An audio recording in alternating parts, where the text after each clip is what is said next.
বাংলার শত শত মানুষকে তারা নির্বিচারে গুলি করে হত্যা করেছে, যার কোনো বিচার তো দূরের কথা।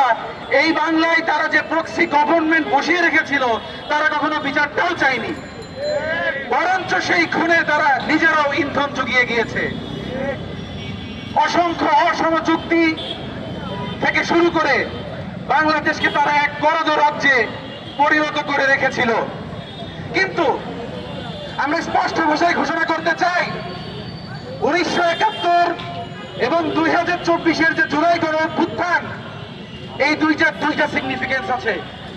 1971 ছিল পশ্চিম পাকিস্তানি যে দখলদার, যেই হেজিমনি বাংলাদেশের উপর ছিল, যে আধিপত্যবাদ পশ্চিম পাকিস্তানের এই বাংলার উপর ছিল, সেই আধিপত্যবাদের বিরুদ্ধে ছিল আমাদের 71-এর মুক্তিযুদ্ধ। আর 2024 সালে যেই জুলাই গণ অভ্যুত্থান আমরা সারা বাংলার জনগণ মিলে ঘটিয়েছি, এইটা ছিল ভারতীয় আধিপত্যবাদের বিরুদ্ধে নতুন মুক্তিযুদ্ধ। আমরা স্পষ্ট ভাষায় বলতে চাই, শহীদ আবু সাইদ থেকে নিয়ে শুরু করে সর্বশেষ শহীদ মনিরুজ্জামান, তারা শুধুমাত্র জুলাই অভ্যুত্থানের শহীদই নন, তারা এই বাংলায় আবরার ফাহাদ ফেলানির সিলসিলা ধরে ভারতীয় আধিপত্যবাদের বিরুদ্ধে শহীদ। সুতরাং এই নতুন বাংলাদেশে আমরা কোন, ভারত তো দূরের কথা, পৃথিবীর কোন রাষ্ট্রের আধিপত্যবাদ আর আমরা মেনে নিতে পারবো না। আমরা যদি কোন আধিপত্যবাদ কখনো মেনে নিই, তাহলে শহীদ আবু সাইদের রক্তের সাথে আমরা গাদ্দারি করব। আমরা স্পষ্ট ভাষায় বলতে চাই, নাজমা, শহীদ নাজমা আক্তারের বিচার, তার খুনের বিচার করতে হবে। সারা বিশ্বের যত আন্তর্জাতিক গণমাধ্যম, আন্তর্জাতিক মানবাধিকার বিষয়ক সংগঠন, সকলকে আমরা সজাগ থাকার অনুরোধ জানাচ্ছি। এই ঘটনার বিচার হওয়া পর্যন্ত, সুবিচার হওয়া পর্যন্ত আমরা থামবো না।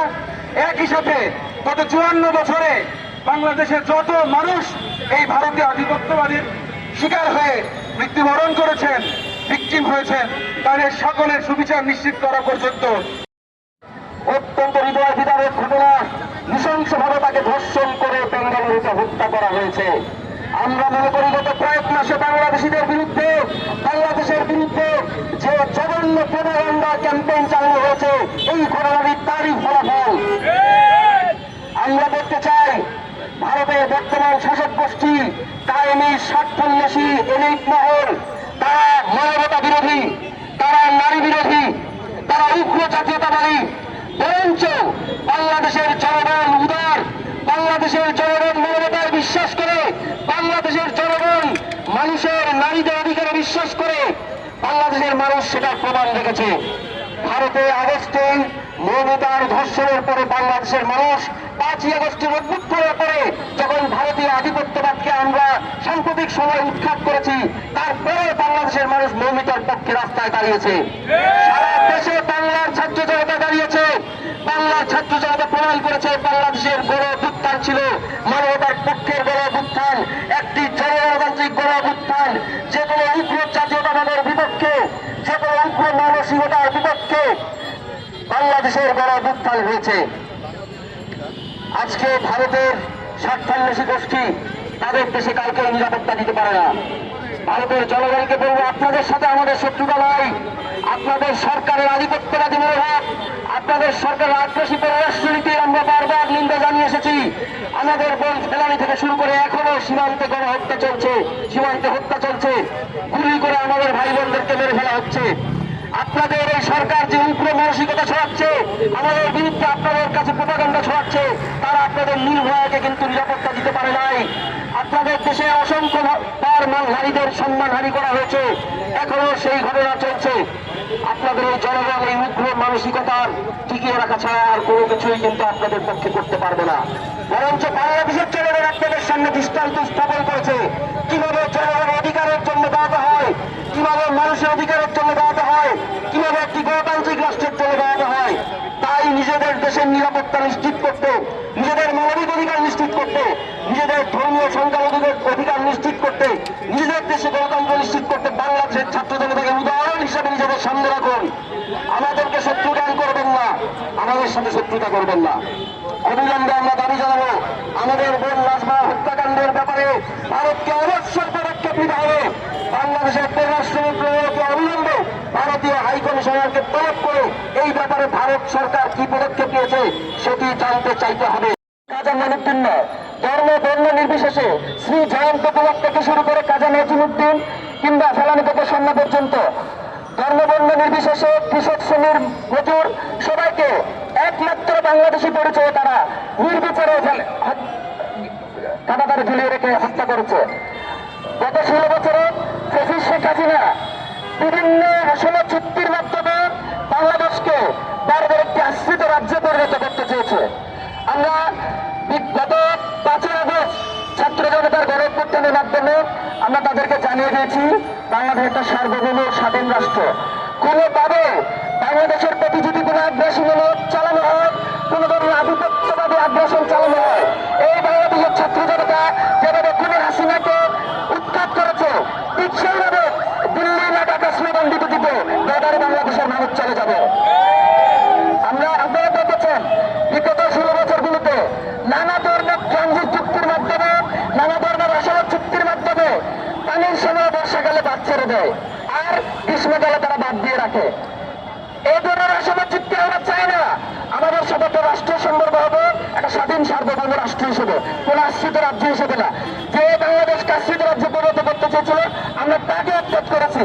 যে বাংলাদেশকে একটি ভারতের দালাল এজেন্ট হিসেবে নিজেকে নিয়োজিত রাখছিলেন আমরা তাকে উৎখাত করেছি। সুতরাং ভবিষ্যতে কোন জ্বালানির হত্যাকাণ্ড আমরা চাই না, কোন স্বর্ণদেশের হত্যাকাণ্ড আমরা চাই না, কোন নাজমাহাতের দর্শন হত্যাকাণ্ড আমরা চাই না। অন্তর্বর্তীকালীন সরকারের কাছে আমরা দাবি জানাই, কেন এতক্ষণ পর্যন্ত ভারতের হাই কমিশনার কাছে জবাব চাওয়া হয় না আমার বোন নাজমাকে কিভাবে হত্যা করে দর্শন করা হয়েছে? আমরা এর বিচার চাই। এই রাজু ভাস্কর্য থেকে, এই বৈষম্য বিরোধী ছাত্র আন্দোলনের কাছ থেকে, এই ব্যানার থেকে সর্বস্তরের ছাত্র জনতার মধ্যে আমরা জানিয়ে দিতে চাই বাংলাদেশের সাথে ভারতের কিংবা অন্যান্য দেশের সবার সাথে সম্পর্ক হবে ন্যায্যতার ভিত্তিতে, ইনসাফের ভিত্তিতে, ছোট চোট রেখে ন্যায্যতার ভিত্তিতে, সম্মানের ভিত্তিতে, আত্মমর্যাদার ভিত্তিতে। আমাদেরকে কখনো ভুলে গেলে চলবে না বাংলাদেশ একটি স্বাধীন সার্বভৌম দেশ। আমরা 5 আগস্টে নিজেদেরকে জানান দিয়েছি বাংলাদেশের মানুষ কারো কাছে পরাধীন হয়ে কোন ফ্যাসিস্টের অধীনে বাঁচতে চায় না। ধন্যবাদ। আমরা নাজমাহাতের বিচার চাই, ফেলানি হত্যার বিচার চাই, স্বর্ণদাসের বিচার চাই। বাংলাদেশের ভারতের কাঁটাতারে চূড়ান্ত প্রতিটি আত্মার, চূড়ান্ত প্রতিটি শরীরের বিচার চাই। ইনকিলাব জিন্দাবাদ। বাংলাদেশের রাষ্ট্রীয় মর্যাদা ক্ষুণ্ণ করে অসম চুক্তির মাধ্যমে বাংলাদেশের জনগণকে ভারতের কাছে বিক্রি করে দেওয়ার একটা ষড়যন্ত্র তারা চালিয়েছিল। 5 আগস্টের মাধ্যমে তাদের সেই ষড়যন্ত্রকে আমরা উৎখাত করতে সক্ষম হয়েছি। সুতরাং অন্তর্বর্তীকালীন সরকারের পররাষ্ট্র উপদেষ্টাকে স্পষ্ট ভাষায় বলে দিতে চাই, আমার বোন নাজমা হত্যাকাণ্ডের যদি বিচার নিশ্চিত তারা যদি কোনো প্রকার বিবৃতি না দেয়, ভারতীয় হাই কমিশনারকে ডেকে চাপ প্রয়োগ না করে, তাহলে কিন্তু বাংলার ছাত্র জনতা বসে থাকবে না। থেকে নাজমা খুন হত্যা ধর্ষণ বাংলাদেশের ছাত্র জনতা মানবে না। কেউ ভারতের বাঁচাটা বিহার করবে না। তাই ভারতকে স্পষ্ট হুঁশিয়ারি দিতে চাই, পরবর্তীতে যে কোনো পদক্ষেপ বাংলাদেশের বিরুদ্ধে নিতে গেলে 100 বার আপনারা ভাববেন। ভারতকে এই হুঁশিয়ারি আমরা বৈষম্য বিরোধীর পক্ষ দিতে চাই যে বাংলাদেশের বিপক্ষে কিছু করতে গেলে আপনারা আর ফ্যাসিস্টের মতো সুযোগ পাবেন না। তাই আমরা বাংলাদেশ থেকে বলতে চাই, দ্রুত সময়ে ধর্ষণ এবং হত্যার বিচার করেন, ফেলানি সহ যত ধরনের নৃশংস হত্যাকাণ্ড আছে সবগুলা বিচার করেন এবং বাংলাদেশের সাথে জনতার সাথে সুসম্পর্ক বজায় রাখেন। কোন ধরনের আধিপত্য বিস্তার করলে বাংলাদেশ বিন্দু পরিমাণ তা ছাড় দিবে না। এই বলে আমি আমার বক্তব্য শেষ করছি। আশা রাখি ভারত আমাদের সাথে সুসম্পর্ক বজায় রাখবে, কোন রকম আধিপত্য বিস্তারের চেষ্টা আর করবে না। অতি দ্রুত এই দর্শনের বিচার